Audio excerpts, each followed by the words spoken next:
Hey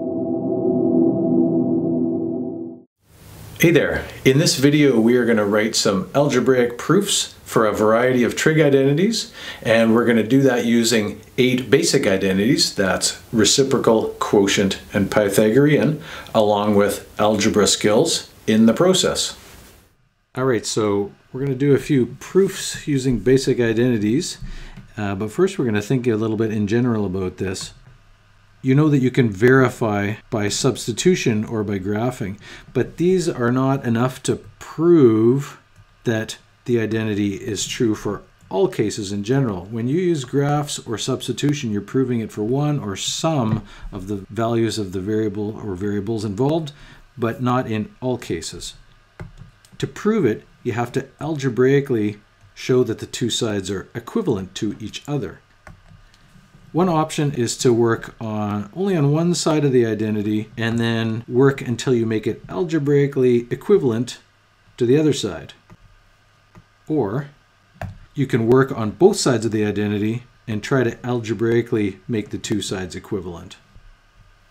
If you choose to work on both sides, you need to work on each side separately. You can't treat it like an equation and do the same thing to both sides in the way you've done with solving equations in the past.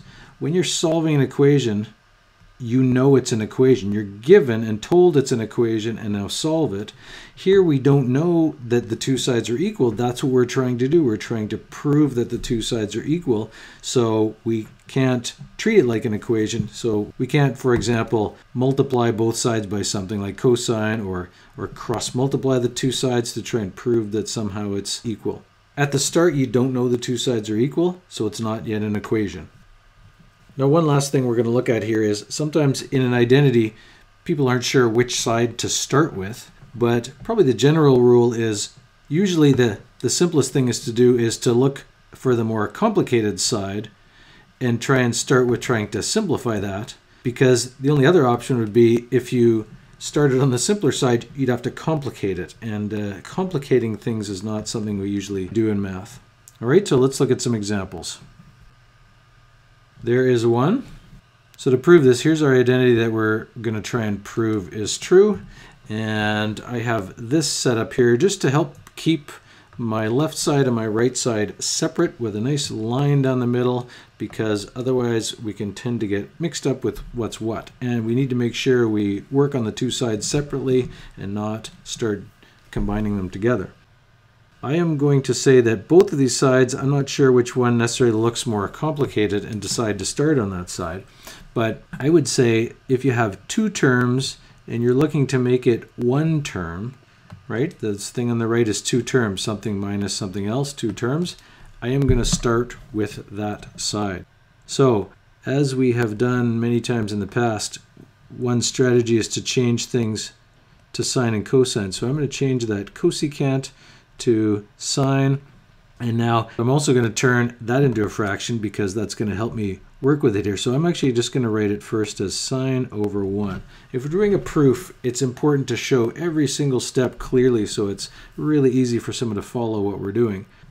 Now I want to make those two things have a common denominator. So what I'm going to do is multiply this second fraction by sine theta over sine theta, because then what I have is 1 over sine theta minus sine squared theta over sine theta. And now that they have a common denominator, I can write it as a single fraction here, 1 minus sine squared theta on top, and that denominator of sine theta on the bottom. And maybe you recognize that 1 minus sine squared theta we can replace with cos squared theta. So now I have cos squared over sine theta. Now, what I can do at this point here is, if I want to keep working down this side, I have to try and think about how to make it equivalent to that. But you might be at a point where you say, well, I'm not sure what to do now. Well, if you need this to be a cosine and this to be a cotangent, but you have this cosine squared here, what you can try doing is writing the cosine squared as cos theta times cos theta. And then it's starting to look a little bit more like what you've got. Now, instead of writing this as sine theta, how I'm going to write it is I'm actually just going to write one of these sine theta. because this is a multiplication, so it doesn't matter whether this line goes all the way over there or it's just underneath that 1.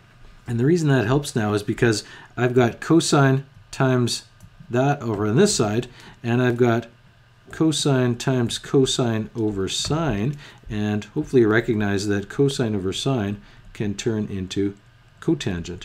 And then so what I'm going to do is write that other side down at the bottom here, just to show that I've done what I set out to do, was make these two sides equivalent to each other. All right?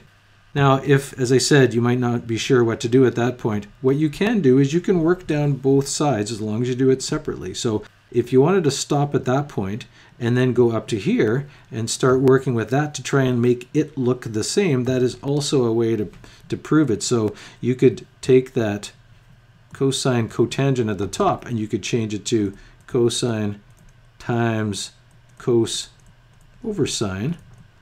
And then you can multiply the two things on top and make it cos squared theta over sine theta. And then you've got two equivalent expressions. So we should, before we finish here, if we weren't going to do this stuff down here and we were going to do it the second way I'm talking about, we should have a statement at the end here that says that those are equal. All right, so either one of those ways is a good way of doing that. So maybe one last thing before we leave this is to just think about, in either one of those cases, the thing that allowed us to take this two-term thing and turn it into a single-term thing was using this Pythagorean identity right there. That's how we managed to take something with two terms and turn it into something with one term. So that's important to recognize as well, because at the start, what you might do is you might do one step at a time and say, what could I do? I could turn this into 1 over sine. And then you might think, what can I do next? And what can I do next? But to get good at these, what you want to be able to do is think several steps ahead and say, hey, I could turn that into 1 over sine. I could make that into sine squared over sine.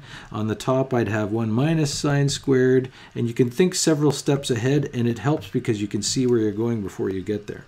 Let's try another one. So in this case, we have one where, as I have in my title here, it's going to involve a common binomial factor that we're going to end up canceling out, whichever way we happen to do this.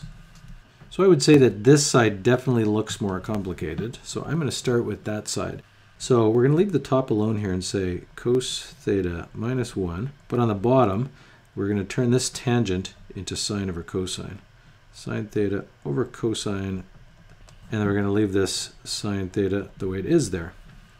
Now, we could go through in a similar way to what we did in the previous example and in many other examples that done in previous videos, where we make both of those things into fractions with a common denominator, add them together and go from that approach. But what I'm going to do here is the approach of multiplying the top and the bottom by something to clear out the fractions right away in one step. The reason that that's going to work nicely here is because there's only one fraction involved in this big complex fraction, and so there's only one denominator, which is cosine.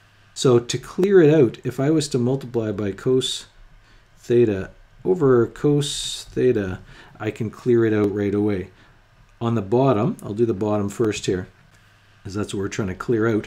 Cosine times sine is cosine sine. Cos theta sine theta. And the reason we're doing this, cosine times sine over cosine, the divided by cosine multiplied by cosine cancel out, and we just have sine theta there. And then on top, if we do that, cosine times cos and cosine times 1, I'm actually not going to multiply that out because you'll see after that this binomial factor right here, cos theta minus 1, is the one we're going to cancel, and so I'm going to need it in factored form anyways. So this is what I said earlier, is if you can think several steps ahead, you'll get to the point where you can recognize that. It wouldn't be incorrect if you multiplied it out now and then factored it again later. That would be fine. It would just be some extra steps involved. Anyways, so we've got a fraction now that doesn't have fractions within the numerator or the denominator, so it's not a complex fraction anymore, which is easier to work with. We have an expression on the top and the bottom. The top expression is factored.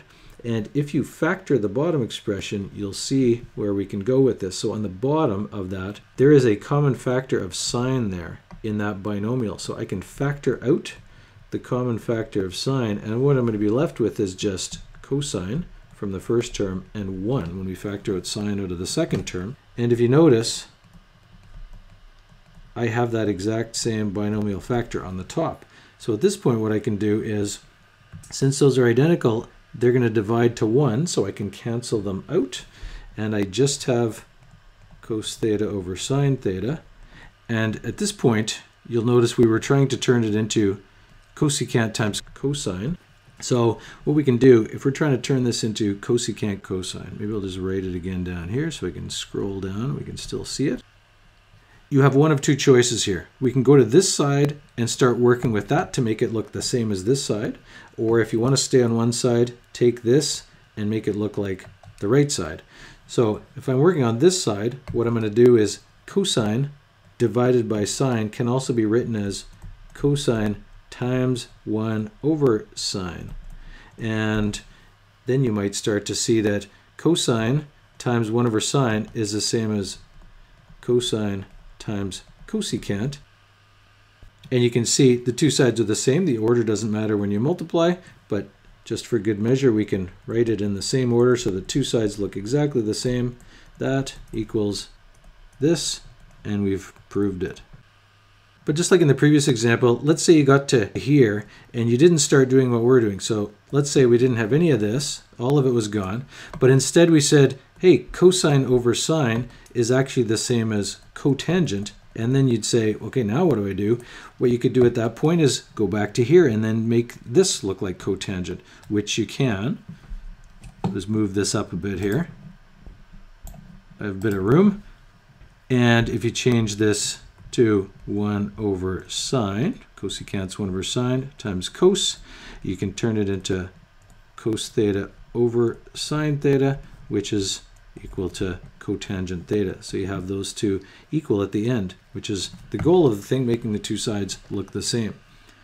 So again, before we're done with this, let's just look back here again. We had a fraction that involved a numerator and a denominator that each had a binomial factor, but on the other side it was just a single term. So in that case, the way we got rid of these multi-term things was by canceling a common binomial factor at that point. All right? At some point you're going to cancel a common binomial factor. This is one approach. For any of these, there's lots of different ways of proving them, which would make for a very long video if I went through and did all of those here. All right, so let's look at another one. So again, in this case here, you look at my title, Proofs Involving Fractions and Using a Common Denominator, which we have done before, but when you look at this, you can see probably why we're going to need to use a common denominator there, because we have two fractions, they have different denominators, and we're trying to turn it into this single expression on that side. So on the left, that looks more complicated. We're going to start with that side and see where we get to.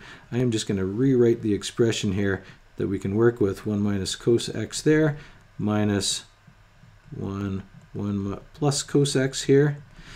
Now, to make a common denominator, they look very similar, 1 plus cos, 1 minus cos, but the problem is those are two different numbers. So to make a common denominator, I am going to have to multiply the first one by 1 plus cos x over 1 plus cos x, and the second one by 1 minus cos x. Now, I'm running out of room, so maybe I'll write it but then move it over. 1 minus cos x.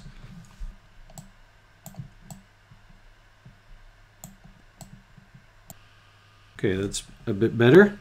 When you multiply the denominator, what you're going to get, if you have a look at it here, 1 plus cos x times 1 minus cos x, it's actually a difference of squares.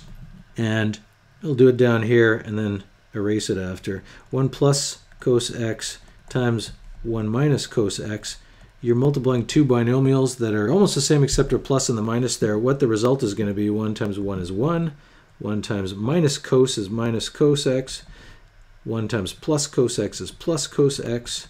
And then cos x times minus cos x is minus cos squared x. Now these cancel out, and what you have is just 1 minus cos squared. So I am going to write that on the bottom, 1 minus cos squared x, because that's what those multiply out to. You don't need to show any kind of steps with that, because that is algebra you learned hopefully years ago. And the same goes with the second fraction here. It's going to have that same denominator, 1 minus cos squared x. On the top, this 1 plus cos times 1 is just 1 plus cos x. And over here we have just 1 minus cos x. And now that we have the same denominator here, we can write it as one single fraction, 1 minus cos squared x. On the top, though, we have 1 plus cos x, and we have minus this binomial there. So you have to be careful how you write it here, because it's minus 1, but it's minus cosine, which is going to be plus cos x. So it's really important to recognize that this sign has to be a plus there, because this is minus a negative term there. If we want to move forward with this now, we can look to simplify the top. We have 1 and a minus 1. The 1 and the minus 1 add to 0, so they don't even need to be there in what we're going to do here. But we have plus cos plus cos. If you have cos plus cos, you actually have 2 cos x on the top. Just like when you add x plus x, you have 2x. Here we have cosine plus cosine, so we have 2 cosine. On the bottom, we're going to make a change here, because 1 minus cos squared is actually equal to sine squared. So we get to that point. Now, at this point, you could start to manipulate that to make it look like the other side. But what I'm going to do instead, first of all, is take this and try and make it look like this, because it's fine whichever way you do it. But what I would do then is I'm going to leave my 2 there. I'm going to change my cotangent into cosine over sine, and I'm going to change my cosecant into 1 over sine. And then I can multiply it all out. I have 2 cos x on the top, and I have sine squared x on the bottom. So I've got the two expressions looking the same, and I've proved it. Just again, for good measure here, to make it clear, I'm going to put this at the bottom to show that I've done this. And again, you could have just kept working on the left side here to make it look like the right side being 2 cotangent x cosecant x. We could have split this apart and then made it look the same, right? You can do that. You can say 2 cos x sine x sine x. You could even write it like this if you want, right? Because cos over sine squared is equal to cos over sine times sine, like that. And then you'd get 2, the cos over sine you can turn into the cotangent, and 1 over sine you can turn into cosecant. Either way, get to this point and make those two things look the same, or keep going down one side to make them look the same. All right, let's look at one last example here. This one, again, looking at my title here, proof requiring the use of the conjugate. Now we're going to see what the conjugate is here. The conjugate is actually these expressions, 1 minus cos and 1 plus cos. Those are actually called conjugates of each other. The conjugate of a binomial is a binomial with the same terms except with the opposite sign in between. And now you're going to see why that works. In fact, we can look back at the previous example to see why it works, because even though we didn't use the word conjugate, it did involve conjugates. Because if you look back here, when we multiplied out 1 minus cos times 1 plus cos, it turned into 1 minus cos squared. And then 1 minus cos squared, right here, turned into sine squared. So the reason the strategy of using the conjugate, multiplying by the conjugate, is going to work is for exactly those reasons. When you multiply by the conjugate of something that looks like that, often you can turn it into something you can use a Pythagorean trig identity. So we'll work through this example 4 and see why that is true. So the two sides actually look fairly similar in terms of complexity. One doesn't jump out as being more complicated than the other. So I'm going to start with the right side here and work with that. So maybe before anything else, if you were to look at this, you might say, hey, there's nothing I can change using identity. There's no tangents or cosecants or anything I could change to sine and cosine. It's already all sine and cosine. And now what do? They look so similar. Can I just flip one over or do something or other? To be able to prove that these two sides are the same, at some point you're going to have to multiply by the conjugate. And you'll see why here once we do this. So we have 1 plus cos x over sine x. If we multiply this by 1 minus cos x over 1 minus cos x, what we get on the top, as we saw in the previous example, is 1 minus cos squared x. And on the bottom, I am going to leave this, as we've done a few times before, in factored form, like that. And again, the key reason why this works is because that we can replace with sine squared. And on the bottom we have sine x, 1 minus cos x. And from there we can simplify it because we have sine squared on the top, sine on the bottom. So if we divide one of those away, you don't have to do this, but you can do this and that thing disappears if you want. Although in some cases, if you start crossing out things on your own proof, it becomes harder to follow, and it might be just more clear to rewrite it as you just have one sine on the top and that's gone on the bottom. That is up to you. If you can make it clear of what you're doing, maybe like I'm doing in a different color, it's clear that that happened afterwards. And at that point, you've got your expression equivalent to what was on the other side there.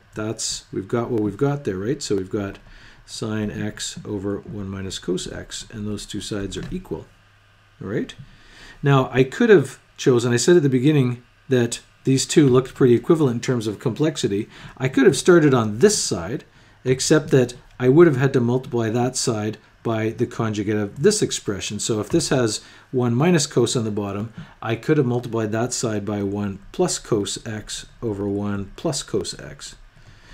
But I don't have to do it on both sides. You work on one side, you multiply by the conjugate, and it turns into two expressions that are the same. But in this case, it doesn't matter which side that you started with. You could try doing the other side and seeing that it works for yourself there. All right, so that's several different examples of algebraically proving trig identities to be true.